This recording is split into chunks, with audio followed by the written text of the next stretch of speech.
It's that time. You're officially in Alert Zone. Welcome to the Alert Zone TV. I'm the Wizard Uncle James. I would love you guys and girls to become active citizens. Y'all already know how to do that. Shout out to the state of Ohio and the city of Mason because we are on location. So let me just get right into it this morning. I wanted to talk about an article I read a couple of days ago. And I know this is a worldwide movement. So I'm going to start getting outside of America as far as some of these stories. If you're watching from a foreign country, hit me in the comment section and let me know where you're watching from. I know Mexico, per analytics, is the second most watched country on this channel.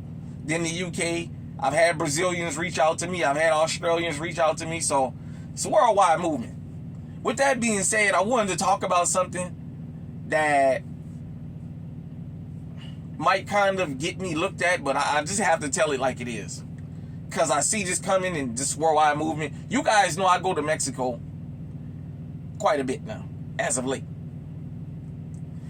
And for those of you who don't know, there's a group of Mexicans I had never heard of called Chinese Mexicans.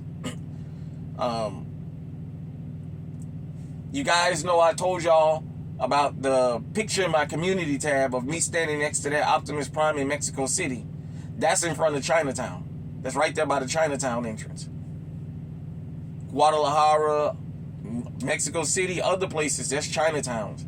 And why this matters is a lot of people here in America don't know about that, or outside of Mexico don't know about the Chinese Mexicans. Donald Trump and the Trump administration previously, when he was the president, when he was 45, would talk about this and it would go over people's head about that fentanyl. That fentanyl comes from China to Mexico. Some of the biggest drug dealers in Mexico are Chinese. They're not Mexican.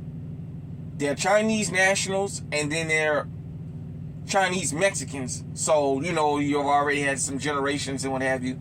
But they put Joaquin Guzman, a.k.a. El Chapo, El Mayo, Zapata, the Gulf Cartel. They put all these Mexican people, or Mexican-looking people, on the TV, but the fentanyl is being brought in by the Chinese. Well, I was reading this article, and I guess it's so lucrative, and that the Mexican different cartels have gotten together and decided they're going to start cutting the Chinese out. They're recruiting chemists, college students that are studying chemistry and biology and stuff like that, things mixing with chemicals. They're recruiting them and giving them large sums of money to start cooking and creating fentanyl in Mexico. In other words, they're going to stop being the middleman and become the plug, as they say on the street. They said that they want to make it less dangerous as far as killing, but they're trying to make it 10 times more addictive, which is the same shit. But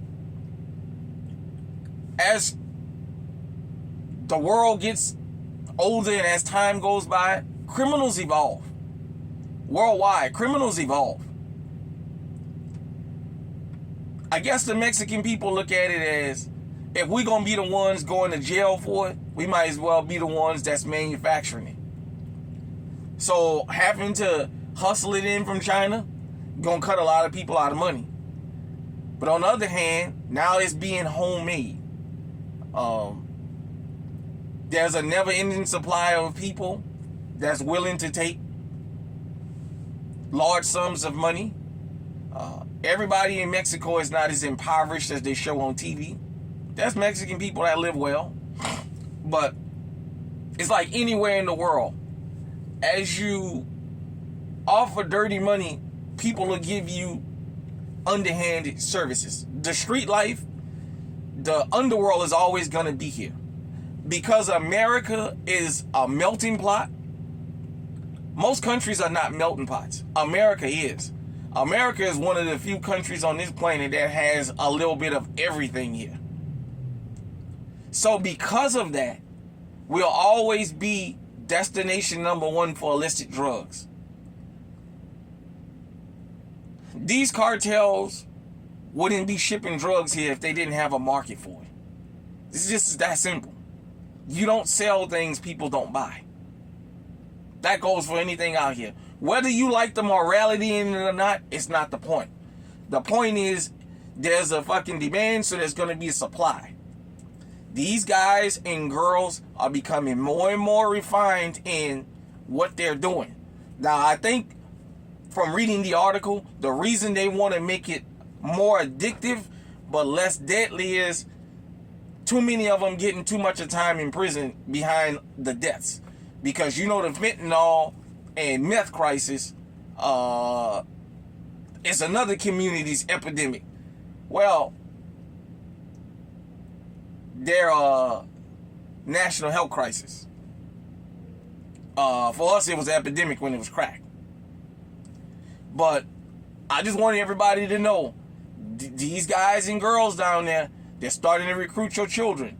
If you live in the country of Mexico and you have children that is into chemistry and things like that, sit down and talk with them and come up with a plan, because unlike here in America, there's consequences for saying no to certain people about certain things.